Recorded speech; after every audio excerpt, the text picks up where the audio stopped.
Bonjour à tous, nous nous retrouvons pour continuer à parler de climatologie avec Valérie Masson-Delmotte, qui est chercheur au CEA, qui nous a expliqué lors de la première émission ses activités, ses travaux au Groenland ou au pôle, ses activités de laboratoire. Et aujourd'hui, on va essayer de comprendre en quoi consiste exactement cette science qu'est la climatologie, qui est une science dont l'aspect vraiment scientifique est assez récent, ça a une trentaine d'années, même si depuis toujours on s'est intéressé à l'histoire du climat. C'est une science qui résulte, pour le dire rapidement, du couplage entre la physique et l'histoire géo, d'une certaine façon. Et comme on sait tous que la Terre est un système très complexe, il y a les océans, il y a les terres émergées, il y a l'atmosphère, que ça manipule des lois physiques qui agissent à des échelles de distance très différentes, à des échelles de temps qui elles aussi sont très différentes, on se demande comment un tel système peut être scientifiquement analysé. Alors quels sont les grands éléments qui permettent d'en faire une science précisément? On peut juste parler peut-être un tout petit peu d'histoire des sciences du climat. Pour moi, les débuts, c'est les Égyptiens qui avaient suivi les crues du Nil et qui avaient établi le premier instrument météo, qui était un nilomètre. En fait, on mesurait sur une marche d'escalier la hauteur de la crue. Et on a plusieurs milliers d'années en fait, de chroniques de ce type-là. Et même, je pense que sur l'ensemble de l'histoire des sciences, c'est peut-être la première observation dans la durée qui a été déployée.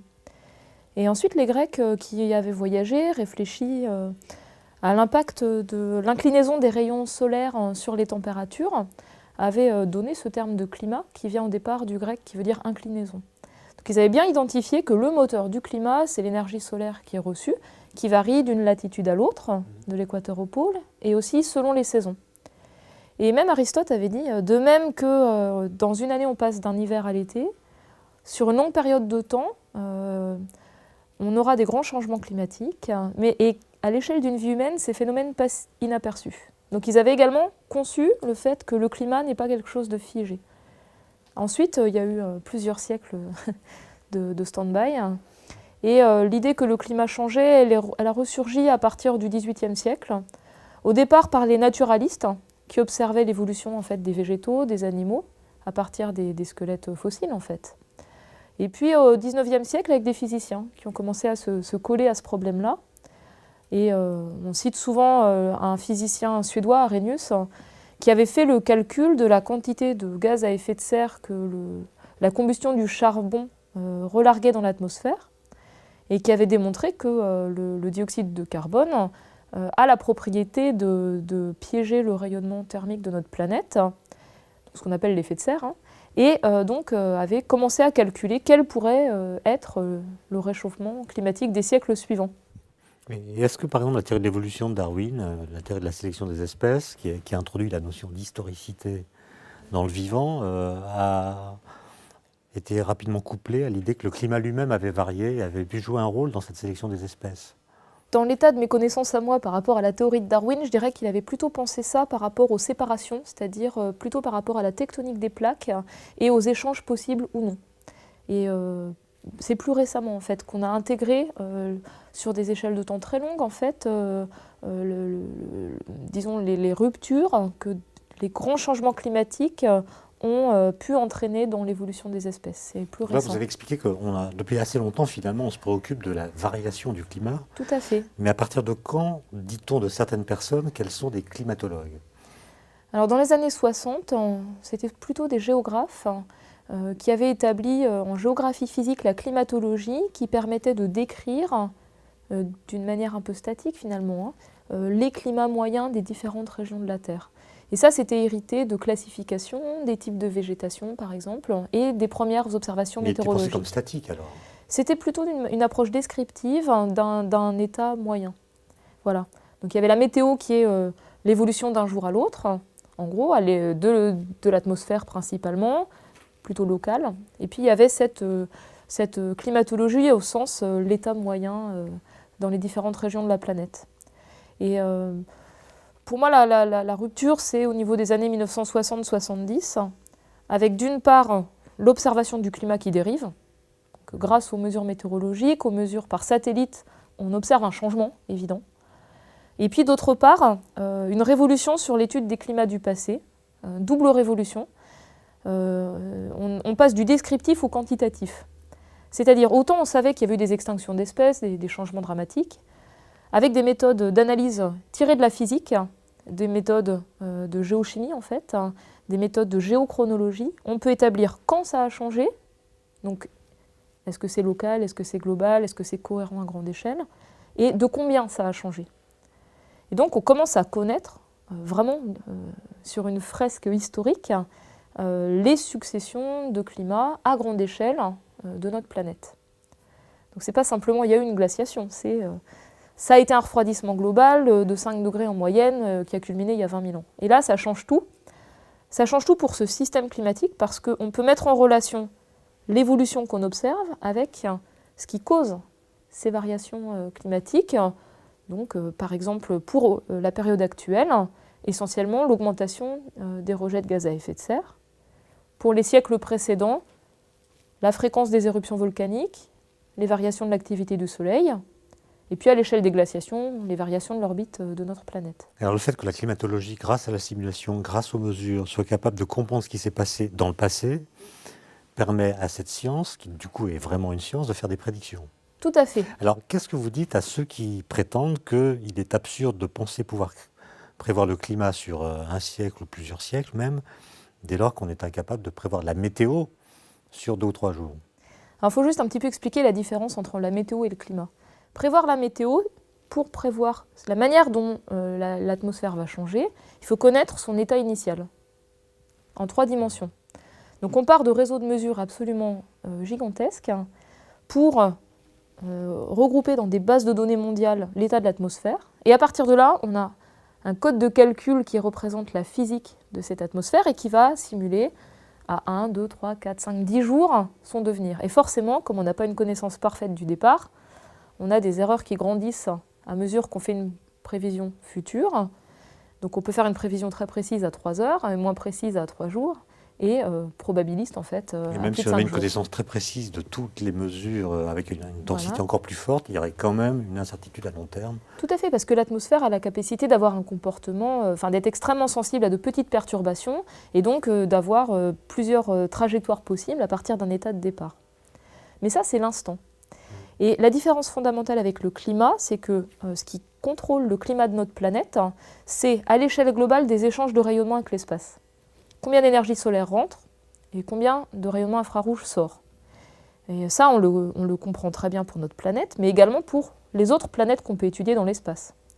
Donc en gros, il y a 2 choses clés pour notre planète. Il y a ce qu'on appelle l'effet d'albédo, c'est-à-dire les surfaces enneigées, englacées, les nuages, qui vont jouer un effet de miroir et réfléchir une partie de l'ensoleillement. Et puis l'autre terme, c'est un certain nombre d'éléments de notre atmosphère qui vont emmagasiner, emprisonner le rayonnement infrarouge et lui éviter de sortir. Et donc c'est essentiellement les gaz à effet de serre, dioxyde de carbone, méthane et puis vapeur d'eau.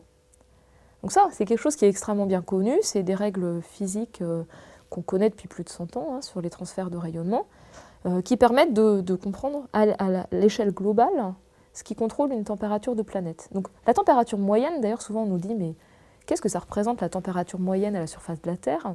Ça a un vrai sens en termes d'équilibre radiatif. Et comment on la mesure? Alors on peut mesurer une température d'émission infrarouge moyenne depuis l'espace. On connaît tous, on voit souvent cette courbe qui montre qu'il y a déjà eu une élévation de la température moyenne depuis le début de l'ère industrielle, depuis 150 ans. Et les gens se posent la question de savoir comment est-ce qu'on peut mesurer cette température moyenne. Alors on peut la mesurer depuis l'espace, depuis une trentaine d'années, grâce à la télédétection satellite.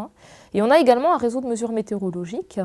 Donc les premiers réseaux de mesures établis dans les années 1860, pour donner un ordre de grandeur, en 1900, on avait plus de 4000 stations météorologiques dans le monde.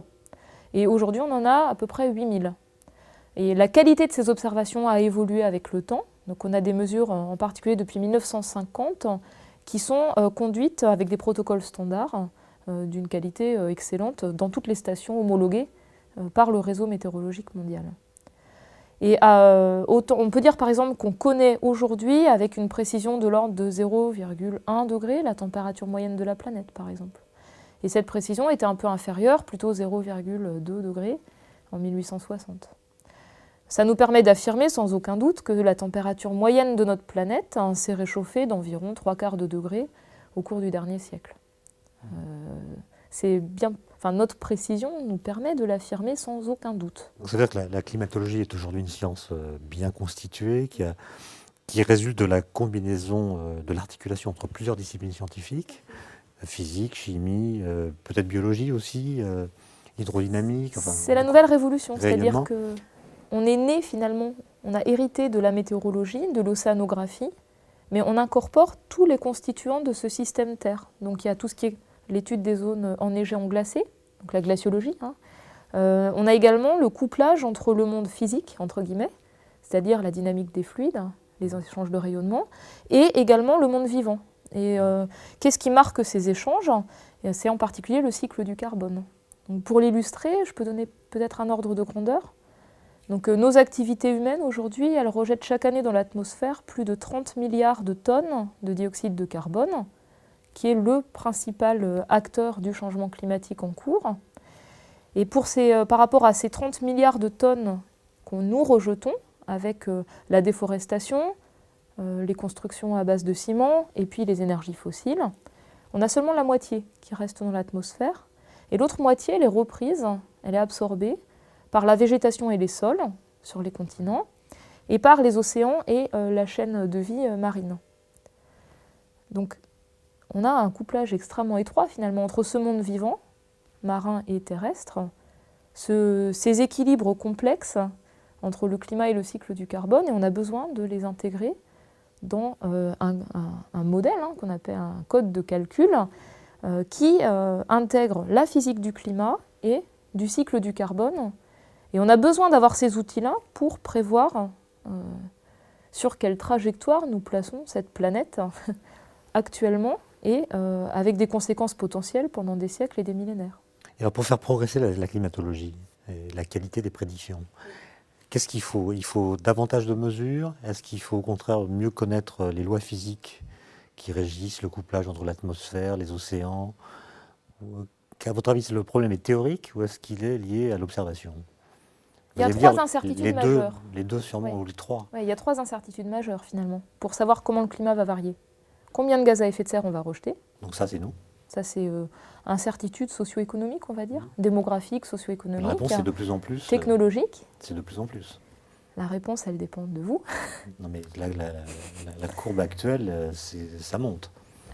Chaque année, les rejets de dioxyde de carbone augmentent.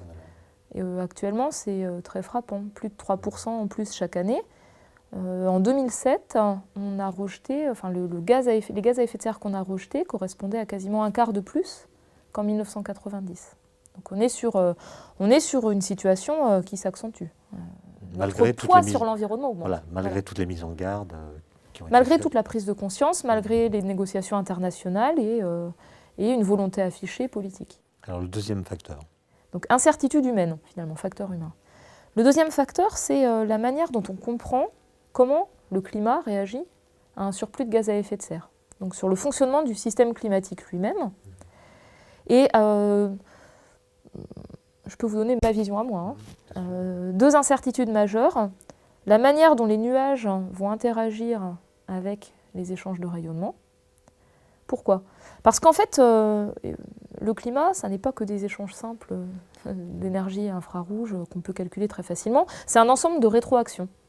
Typiquement, on réchauffe, les océans sont plus chauds, évaporent plus. L'atmosphère est plus chaude, peut contenir plus de vapeur d'eau. Donc on augmente l'effet de serre via celui de la vapeur d'eau. Et ensuite, selon que cette vapeur d'eau va former... Parce que la vapeur d'eau, c'est un gaz à effet de serre encore plus efficace que le CO2. C'est un gaz à effet de serre très efficace, voilà, qui amplifie l'effet du CO2. Et ensuite, selon le type de nuages qui vont se former, selon leur localisation, selon leurs propriétés radiatives, des nuages opaques type cumulus ou des nuages très fins type cirrus vont avoir plutôt un effet refroidissant, un effet d'albédo, ou plutôt un effet réchauffant type effet de serre. Et on représente encore mal ces processus nuageux. Donc il y a une incertitude majeure et on y travaille à partir des études in situ, des études de processus, pour améliorer cette représentation-là. Autre incertitude, les pôles. À quelle vitesse l'Arctique va se réchauffer? À quelle vitesse la banquise qui couvre l'océan Arctique va se disloquer? Et là, des surprises qui ont sidéré toute notre communauté. En 2007 et en 2008, coup sur coup, deux minima absolument sidérants, avec un recul très net des glaces de l'Arctique. Est-ce que ça va se poursuivre? Est-ce qu'on va avoir une stabilisation ou une accentuation de ce réchauffement-là? Ça fait partie des choses que les modèles de climat simulent encore mal. Ils ont tendance à être trop lents.